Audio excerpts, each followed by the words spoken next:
10th standard மேத்ஸில் first பாடம் உறவுகளும் சார்புகளும் பயிற்சி 1.6ல் 12வது கணக்கு பார்க்க போகிறோம்ப்பா. இந்த சேனலை சப்ஸ்கிரைப் பண்ணாத ஸ்டூடெண்ட்ஸ் சப்ஸ்கிரைப் பண்ணி சப்போர்ட் பண்ணுங்கப்பா. வாங்க கணக்குக்குள்ளே போகலாம். எஃப் மற்றும் ஜி என்ற இரண்டு சார்புகளும் எஃப் = கணம் 0,1 2,0 3,-4 4,2 5,7. ஜி = கணம் 0,2 1,0 2,4 -4,2 7,0 என கொடுக்கப்பட்டால் எஃப் சேர்ப்பு ஜியின் வீச்சகமானது ஆ கணம் 0,2, 3, 4, 5 ஆ கணம் -4, 1, 0, 2, 7 ஈ கணம் 1, 2, 3, 4, 5 ஈ கணம் 0,1, 2. அதாவது எஃப் கொடுத்துட்டாங்க, ஜி கொடுத்துட்டாங்க. எஃப் சேர்ப்பு ஜியோட வீச்சகத்தை கண்டுபிடிக்க சொல்லியிருக்காங்க. சரியாப்பா? இப்போ ஃபஸ்ட்டு எஃப்க்கு அம்புக்குறி வரைபடம் வரைவோம். சரியாப்பா? எஃப்பில் வரிசை ஜோடிகளில் முதல் இருக்க உறுப்பெல்லாம் மதிப்பகம், ரெண்டாவது இருக்கிற மதிப்பெல்லாம் துணை மதிப்பகம் அல்லது வீச்சகம். சரியாப்பா? அப்போ 0, 2, 3, 4, 5 வரும். துணை மதிப்பகத்தில் என்ன வரும்? 1, 0, 4, 2, 7. சரியா? 0க்கு 1, 2க்கு 0, 3க்கு 4, 4க்கு 2, 5க்கு 7 இப்படி உறவில் இருக்குது. அதுக்கடுத்து ஜி கொடுத்துருக்குறாங்க. ஜியில் பாருங்கள் 0, 1, 2, -4 7 இங்கிட்டு 2, 0, 4, 2, 0. இப்போ அப்ராக்சிமேட்டாக எதோட உறவு கொண்டிருக்குன்னு சொல்லணும்? 0 2ஓட, 1 0ஓட, 2 4ஓட, -4 2ஓட, 7 0ஓட. சரியாப்பா? எஃப் சேர்ப்பு ஜி 0க்கு கண்டுபிடிக்கணும். சரியாப்பா? இப்போ பாருங்கள்,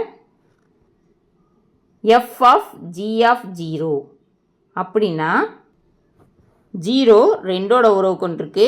இங்கே 2 எதோட உறவு கொண்டிருக்குன்னு பாருங்கள்? 0ஓட உறவு கொண்டிருக்கு. அப்போ எஃப் ஆஃப் 2 = 0. இதுதான் ஆன்சராக வரும். சரியாப்பா? எஃப் சேர்ப்பு ஜி ஆஃப் 1. சரியாப்பா? இந்த 1க்கு கண்டுபிடிக்கணும். 1 0ஓட உறவு கொண்டிருக்கு. இந்த 0 எங்கே உறவு கொண்டிருக்குன்னு பாருங்கள்? 0 1ஓட உறவு கொண்டிருக்கு. அப்போ ஆன்சர் என்னப்பா? 1. சரியாப்பா? அதுக்கடுத்து எஃப் சேர்ப்பு ஜி ஆஃப் 2.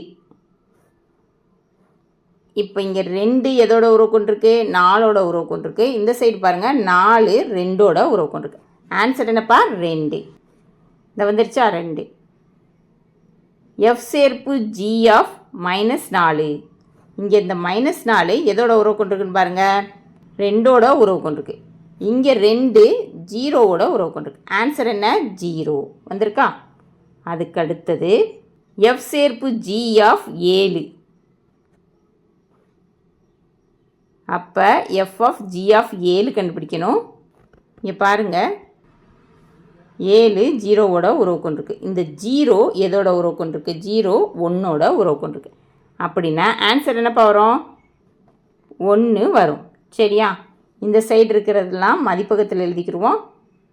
அது எதோட உறவு கொண்டிருக்கோ அதை இங்கிட்டு எழுதுவோம். சரியாப்பா? ஃபஸ்ட்டு 0 0ஓட உறவு கொண்டிருக்கு. அப்போ 0 to 0. 1 1ஓட உறவு கொண்டிருக்கு. 1 to 1. 2 2ஓட உறவு கொண்டிருக்கு. 2 to 2. -4 0ஓட உறவு கொண்டிருக்கு. அப்போ -4 to 0. 7 1ஓட உறவு கொண்டிருக்கு. 7 to 1. சரியாப்பா? இப்போது இது மதிப்பகம், இது வீச்சகம். சரியாப்பா? அப்போ வீச்சகம் = கணம் 0,1, 2. சரியா? இப்போ ஆன்சர் இங்கே எங்கே இருக்குதுன்னு பாருங்கள். இஎன்எல் இருக்கா? 0,1, 2. இதுதான் ஆன்சர். ஓகேவாப்பா?